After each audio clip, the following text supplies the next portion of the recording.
Francis Jacques, bonjour. Bonjour. Vous êtes philosophe. Dans votre carrière, vous avez notamment été ancien DRH du journal Le Monde et vous avez participé à la rédaction de l'ouvrage L'intelligence économique, coédité par Xerfi et De Book. Vous avez notamment réalisé une étude de cas sur le géant chinois de l'e-commerce, Alibaba. Alors, première question, pourquoi est-ce que Alibaba est-il un cas exemplaire de réussite dans la nouvelle économie? Et puis, je voudrais savoir aussi si le modèle Alibaba est spécifique à la Chine ou est-ce qu'il est réplicable?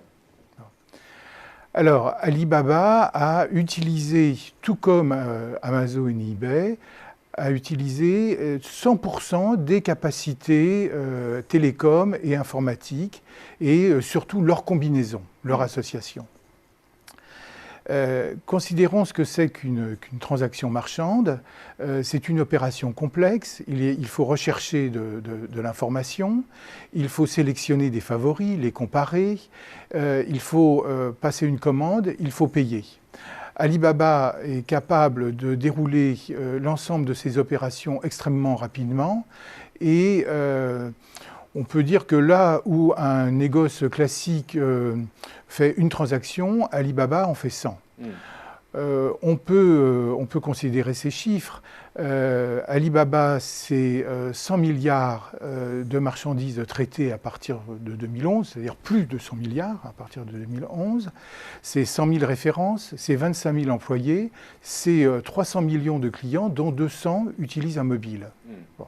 Donc, d'un côté, c'est une performance équivalente à celle d'Amazon et d'eBay. Après, la question est de savoir si c'est réplicable, si c'est réplicable en Europe et en France.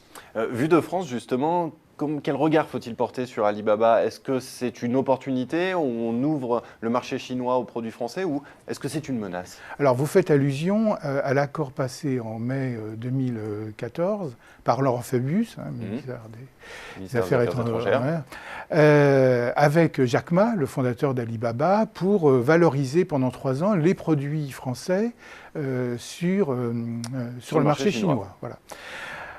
Alors, c'est une bonne nouvelle, on peut considérer que c'est une bonne nouvelle pour le commerce français, qui a un gros déficit commercial avec la Chine.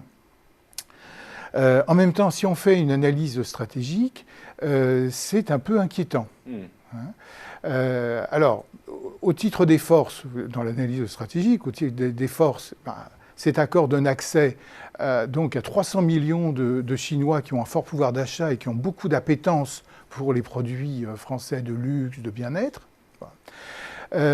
Sur les faiblesses, il faut considérer le parcours d'Alibaba qui est tout à fait impressionnant. Alibaba démarre avec du business to business, du B2B, avec Alibaba.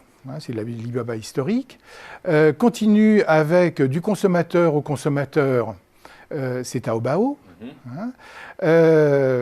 Après, poursuit avec du business to consommateur, c'est Tmall.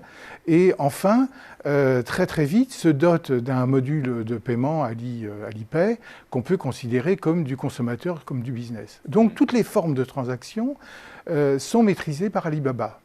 Si Alibaba vient en France, on peut se dire qu'il ne va pas rester dans son champ d'origine, mais qu'il peut investir les transactions entre entreprises et consommateurs français. Entreprises françaises avec entreprises françaises, consommateurs français avec consommateurs français. Je voudrais que l'on termine, Francis Jacques, sur cette question de la réplicabilité du modèle Alibaba. Est-ce que l'Europe vous paraît être un écosystème favorable à la mise en place d'une telle place de marché, à la fois B2C, C2C et B2B? Alors, le succès Internet, comment ça arrive?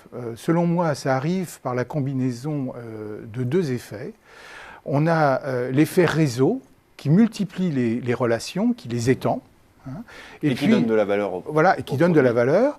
Et puis, il y a l'effet d'attractivité où ces relations se densifient autour de quelques nœuds forts. Bon. Et c'est ce qu'on appelle l'effet longue traîne. On a un nœud très fort, très dense et tout, et puis après, on a une traîne de plus en plus vaporeuse. Alors, en Chine, on a un marché qui est vaste, on a une langue unique, on a une culture commune. Donc ça permet justement de maximiser l'effet de réseau et de densifier les nœuds d'attractivité. Par contre, en Europe, on a une multiplicité de langues, on a une multiplicité de cultures, on a des sédimentations de l'histoire. Et donc, une plateforme comme celle d'Alibaba me semble pas possible. Par contre, la carte qu'on peut jouer, ce sont des plateformes avec des marques fortes dans les différents secteurs et les différentes spécialités. Eh bien, merci Francis Jacques. Et pour ceux qui veulent aller plus loin, je renvoie à l'intelligence économique et au chapitre que vous signez. Merci. Merci.